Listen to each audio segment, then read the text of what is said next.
اولیاء کرام کے مقدس آستانوں کی سیر کرتے ہوئے آج ہم ہندوستان کے صوبہ یو پی میں ردولی نام کے مقام پر موجود ہیں۔ حضرت شیخ داؤد رحمۃ اللہ تعالی علیہ اپنے وقت کے عظیم اولیاء میں سے تھے اور حضرت مخدوم نصیر الدین چراغ دہلی کے مرید تھے۔ آپ کے صاحبزادے شیخ عمر بھی مشائخین میں شمار کیے جاتے ہیں۔ شیخ عمر رحمۃ اللہ تعالی علیہ کے پھر دو صاحبزادے ہوئے، ان میں ایک تقی الدین جو دہلی میں رہے اور دوسرے شیخ احمد عبدالحق جو یہیں ردولی میں مقیم رہے۔ آپ 7 برس کے ہی تھے کہ ایک دن آپ کی والدہ نے ازراہ شفقت آپ سے کہا، عبدالحق ابھی تم پر نماز فرض نہیں ہے، تم تقویٰ میں اتنی کوشش کرتے ہو۔ یہ بات حضرت شیخ عبدالحق رحمۃ اللہ تعالی علیہ کو خلاف معلوم ہوئی کہ یہ کیسی مادر مہربان ہے کہ اپنا کار تو کرتی ہیں اور مجھ کو امر حق سے باز رکھتی ہیں۔ آپ عاشق الہی تو تھے ہی، جذبہ شوق نے جوش کیا اور آپ گھر سے بے سر و سامان نکل پڑے۔ آپ کی زبان پر لفظ حق جاری ہو گیا۔ تقریباً 2 ماہ کے بعد آپ اپنے بھائی شیخ تقی الدین رحمۃ اللہ تعالی علیہ کے پاس دہلی پہنچے۔ انہوں نے ان پر شفقت کی اور ایک مولوی صاحب کے پاس پڑھنے کے لیے لے گئے۔ آپ نے مولوی صاحب سے فرمایا، مجھ کو ایسا علم پڑھاؤ جس سے معرفت حق حاصل ہو کہ سوائے اس کے میں کسی اور کو دوست نہیں رکھتا۔ مولوی صاحب اتنے چھوٹے بچے سے یہ بات سن کر حیرت زدہ رہ گئے اور آپ کی طلب صادق پر رونے لگے۔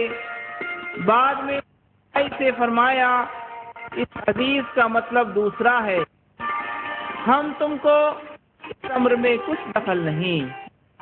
آپ کو دنیا داروں کی صحبت راس نہ آئی اور آپ دہلی سے بھی نکل گئے اور دوسرے لوگوں سے بھی ملاقات کی، لیکن آپ کے درد کا مداوع کسی نے نہ کیا۔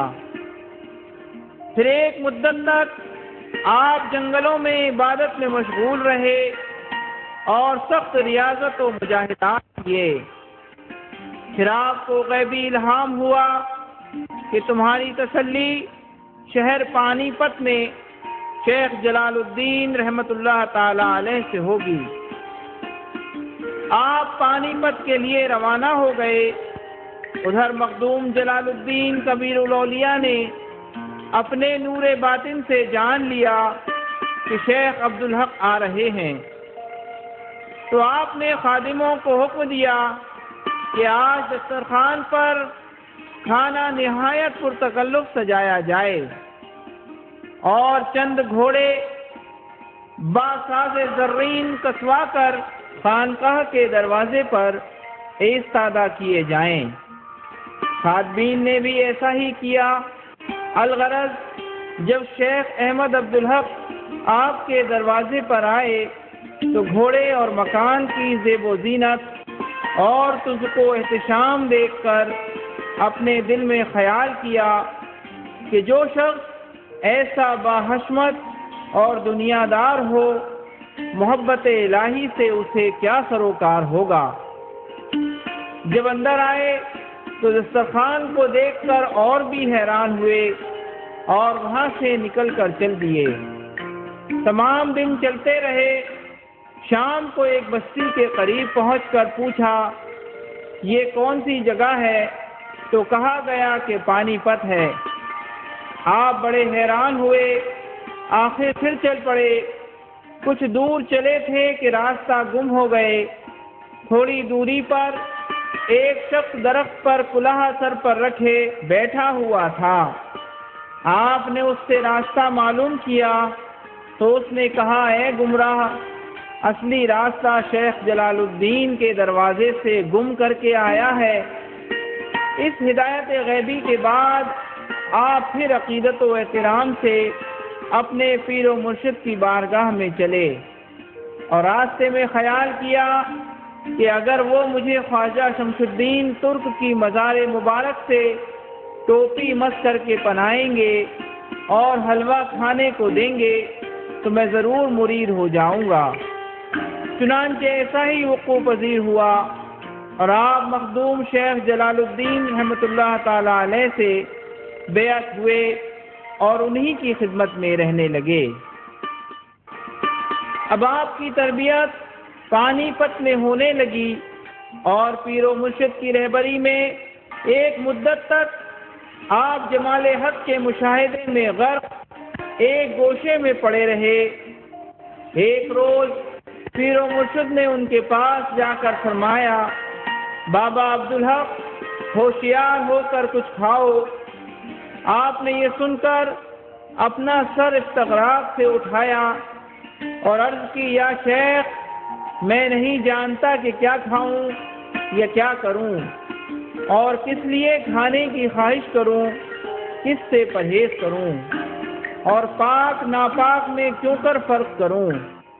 الغرض ناظرین کرام، حضرت شیخ عبدالحق رحمۃ اللہ تعالی علیہ کو وہ مقامات اوائل ہی میں حاصل ہو گئے تھے جو اور بزرگوں کو بعد تکمیل کے حاصل ہوتے ہیں۔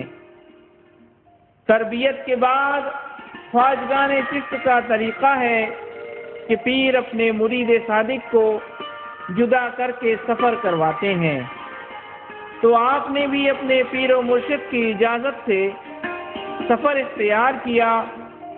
سفر کے دوران ایک رات آپ کا گزر ایسی بستی سے ہوا، آپ وہاں کی جامع مسجد میں ٹھہر گئے۔ بعد نماز عشاء آپ نے دیکھا کہ بستی کے لوگ مسجد میں آ کر اذانیں دینے لگے۔ آپ نے پوچھا، اذانیں کیوں کہتے ہو؟ تو بستی والوں نے کہا، اس شہر میں بلا نازل ہوئی ہے، اسے دفع کرنے کے لیے اذانیں دے رہے ہیں۔ تم درویش ہو، تم بھی اذان دو۔ آپ نے فرمایا، مجھ سے ہرگز ہرگز ایسا نہ ہو سکے گا کہ اللہ پاک کی جانب سے بلا نازل ہو اور میں اسے دور کرنے کی کوشش کروں۔ حق کی طرف سے جو ہے وہ رحمت ہے، یہ کہہ کر آپ زار و قطار روتے ہوئے وہاں سے اٹھ کر چلے گئے۔ آخر آپ سنام قصبے میں پہنچے۔ یہاں ایک ضعیفہ کے مکان پر آپ نے قیام فرمایا۔ وہ ضعیفہ بھی نہایت عابدہ اور زاہدہ تھیں۔ ایک رات ان ضعیفہ نے خواب میں دیکھا کہ حوض میں سے مچھلیاں ماری جا رہی ہیں۔ صبح کو اس ضعیفہ نے آپ سے عرض کی کہ یہ خواب دیکھا ہے، اس کی تعبیر کیا ہے؟ تو آپ نے فرمایا، میں نے بھی یہی خواب دیکھا ہے۔ تیرے خواب کی تعبیر یہ ہے کہ سنام تاراج ہوگا، اور میرے خواب کی تعبیر یہ ہے کہ دہلی خراب ہوگی۔ چنانچہ تاریخ شاہد ہے کہ ایسا ہی ہوا، سنام اور دہلی دونوں تاراج ہوئے۔ سنام سے چل کر آپ پانی پت آئے تو دیکھا حضرت مخدوم شیخ جلال الدین کبیر الاولیاء بھی شمالی کوہستان کی جانب ہجرت کی تیاری کر رہے ہیں، اور آپ سے فرمایا، بابا عبدالحق، یہاں رہنا ابھی مناسب نہیں ہے، کسی اور جانب چلے جاؤ۔ تب آپ بدایوں شریف کی جانب روانہ ہو گئے۔ چند دن وہاں رہنے کے بعد بنگال و بہار کی جانب سفر اختیار کیا۔ پھر ایک قبرستان میں رہنے لگے اور 6 ماہ ایک قبر میں پوشیدہ رہ کر یاد حق میں مستغرق رہے۔ پھر آپ ردولی شریف آ گئے۔ قہر و لطف سے جو کچھ بھی آپ کے خیال میں آتا فوراً ویسا ہی ہو جاتا تھا۔ آپ پر ہر وقت استغراق کا عالم طاری رہتا تھا۔ نماز جمعہ کے لیے خادم حق حق کہتے ہوئے آگے آگے چلتا تو آپ بھی آگے قدم بڑھاتے، اور جیسے ہی خادم چپ ہوتا آپ وہیں کھڑے ہو جاتے تھے۔ الغرض اس میں حق میں آپ کی اور آپ کے مریدین کی کیفیت ایسی ہوتی تھی کہ کوئی سانس بغیر ذکر حق کے خالی نہ آتی تھی۔ ہر موقع محل ہر کام میں حق کہتے رہتے تھے اور اس میں حق و جمال حق میں مستغرق رہتے تھے۔ چنانچہ آج تک آپ کے سلسلے میں اس میں حق کا ذکر جاری ہے۔ جب آپ نے ردولی شریف میں مستقل سکونت اختیار کر لی تو مریدوں اور متوسلین کی تربیت میں بھی مشغول رہنے لگے۔ اسی دوران آپ نے نکاح بھی کیا۔ حضرت شیخ عبدالحق ایک مرتبہ اپنے حجرے کی دیوار پر عالم استغراق میں بیٹھے ہوئے تھے کہ وہاں سے شیخ جمال گوجرا گھوڑی پر سوار ہو کر گزرنے لگے۔ ازراہ مذاق انہوں نے آپ سے کہا، ممکن ہے کہ یہ دیوار ہلنے اور چلنے لگے؟ تو آپ نے فرمایا، یہ کون سی مشکل ہے؟ اسی وقت دیوار حرکت میں آئی اور چلنے لگی۔ پھر آپ نے شیخ جمال گوجرا سے فرمایا، بھائی جمال، تمہاری گھوڑی کیسی چلتی ہے؟ شیخ جمال نے بہت دیر لگائی، ہر چند کے گھوڑی کو کوڑے مارے، لیکن اس گھوڑی نے ایک قدم بھی نہ ہلایا۔